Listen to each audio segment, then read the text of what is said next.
Alright, alright, alright, I know.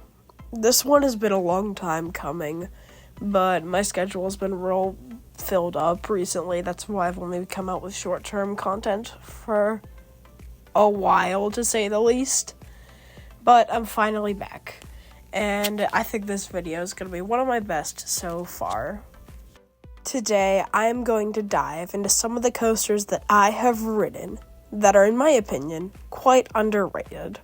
This underrated term means that people don't give the coaster as much love as I think it deserves. So, like, if most people say that, for example, Mako is terrible, and I love Mako, that's definitely not true. People love Mako. I think it's great, people don't think it's good, so I think it deserves more love. I've compiled a pretty good list for today's video, so let's get dived into it for our first coaster. Let's get dived into it. What the heck does that mean? But anyway, our first coaster to talk about is Steel Curtain at Kennywood, my personal home park. The first thing to talk about is, why do people give this ride hate? Well, for starters, people complain it has a rattle, and in the past, I have believed it has a strong rattle. So the first thing about this is, recently they have added a couple of new columns to the structure, really strengthening the steel of this ride. So, I really don't think that this rattle is much of a problem anymore, and it really doesn't take away from the ride experience. I think this is a very smooth roller coaster, and genuinely do believe this rattle isn't that bad. The next thing people say is that the ride is kind of forceless. I disagree completely. For example, this dive loop here. Yeah, you're out of your seat that entire thing. It is the best dive loop, in my opinion, in the world. That 0G stall right there. Super whippy, super good. That step up, some nice airtime. There are a bunch of airtime pops throughout. There are some good spurts of positive G-force, especially around the Sea Serpent roll. There was also plenty of hang time to go around, especially in that Drachenfire dive drop, airtime, hang time whip. There's everything in this ride. It is definitely forceful, unlike a lot of people say, and I think it really does give Phantom a fight for the best coaster at Kennywood. So overall, this is a very underrated coaster in my opinion, and I think it deserves much, much more love. And it needs to be in more people's top 50 videos, because, for example, airtime thrills, not even in as a top 100. So, yeah, this coaster needs more love. It's great, top tier ride right here. But people just don't acknowledge it. So we're going to move on to our next coaster, which is Blue Streak at Cedar Point. Now, I believe that the major problem with this is that this ride isn't Cedar Point. It gets overlooked when looking at the park's lineup. Like, literally, this ride is being completely shadowed by Raptor and Valraven. I just think that when people go to Cedar Point, they forget about little old Blue Streak, as I've heard someone say. But I think this ride has plenty of airtime to go around. Every hill provides at least floater, and there are some pretty crazy ejector pops. If, for say, that the park is closing and I want to marathon something that doesn't have a wait, I might come to Blue Streak, to be brutally honest. And also, another thing that people like to say about this ride is that it's a family coaster. And while I agree that it's not mostly the most thrilling thing ever, it's got good airtime, some good force. I think this ride, most people also call it rough. It has a bite to it, and that's how I like my wooden coasters. So that's not a problem. There's airtime basically everywhere, especially if you sit in the back row. And this is a super forceful ride that people completely overlook when they go to Cedar Point. So, it's super underrated. Definitely deserves more hype here. I really don't know how this is possible, but I don't think I have any wide footage of the next coaster, considering it's at my home park. Which is quite odd to me, but moving on to our next coaster is Skyrocket at Kennywood. So, why? Why do people think it's underrated? Why do I think it's underrated, matter of fact? Well, this coaster, it's because the second half is trash. I will admit that. The second half of this ride is terrible. It doesn't do anything. But the first half is elite. You got a mediocre launch into a top hat that typically has 2 instances of strong ejector, pulling up into it and dropping off of it. You have 3 inversions, all of which pack a punch for different reasons. The cutback is quite forceful. The 0G roll is incredible. You get upside down airtime on that, and the corkscrew is nice and floaty. You get a nice pop of air off the mid-course brakes. So most things that this ride does are very good. But most people cannot look past that trash second half. And I don't blame them. It's a terrible finale. It's one of the worst finales. But I think this coaster at my home park deserves much, much more love. Also, it's very, very smooth. I know Premier Ride trains aren't that good, but I don't really mind them because they don't have comfort colors. So yeah, good ride, needs more love. Our next coaster that we will be talking about here is one that I rode just a couple days ago, matter of fact, at least the time I'm recording this.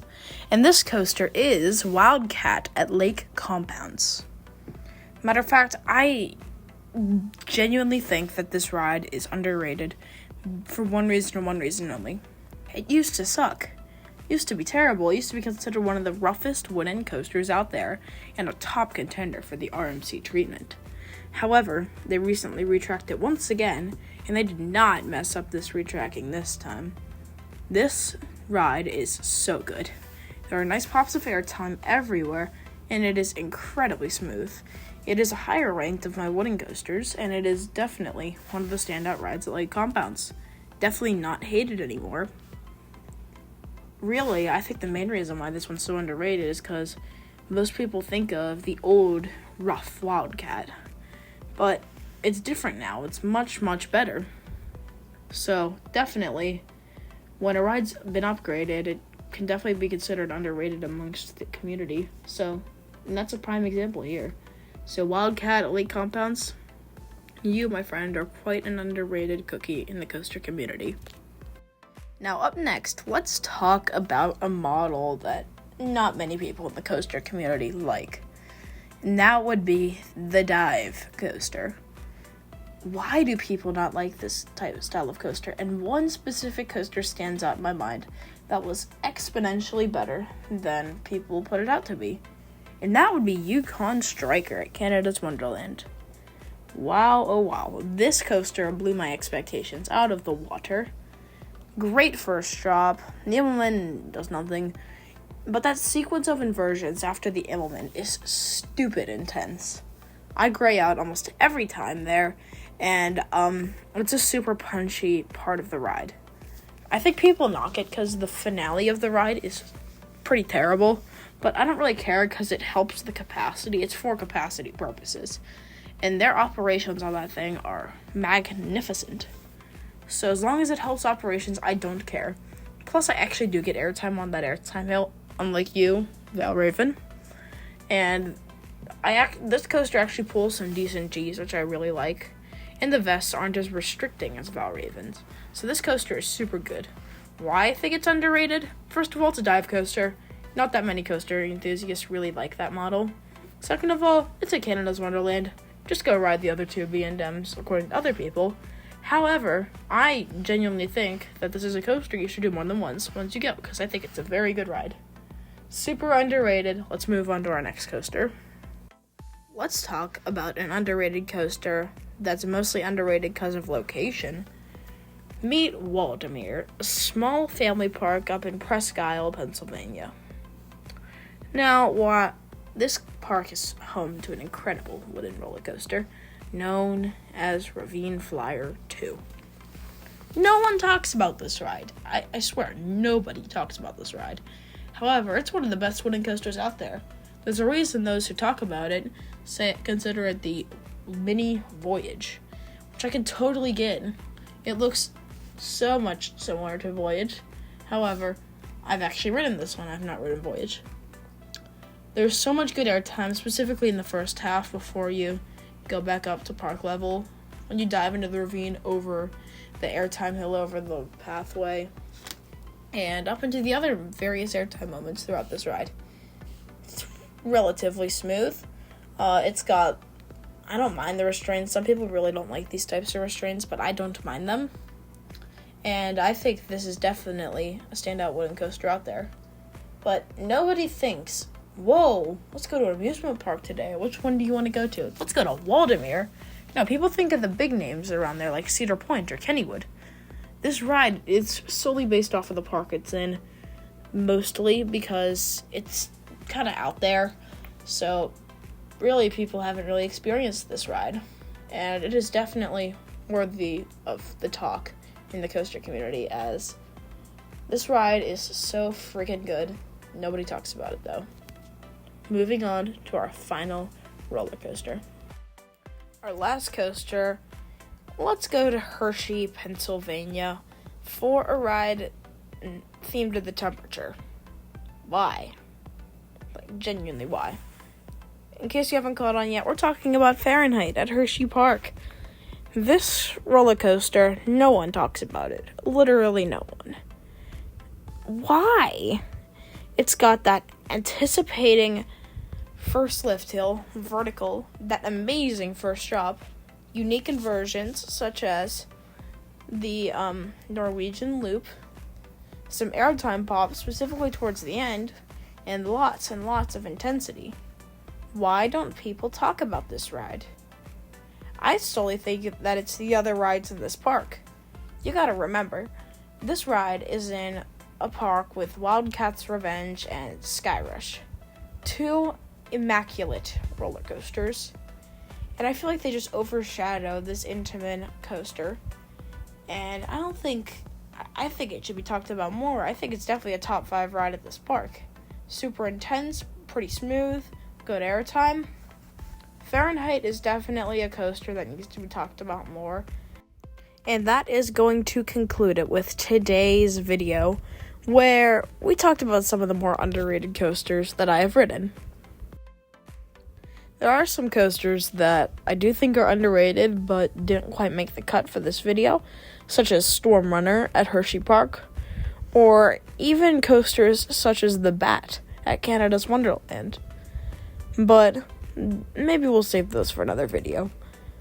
Anyway, thank you guys for watching all the way to the end of the video. Be sure to get those questions in for the Cedar Chat. And I really appreciate all the support we've been getting recently. We are almost at 150 subs, which is awesome. Thank you guys for all the support that you've been giving me. Be sure to head down below, give me a like, subscribe.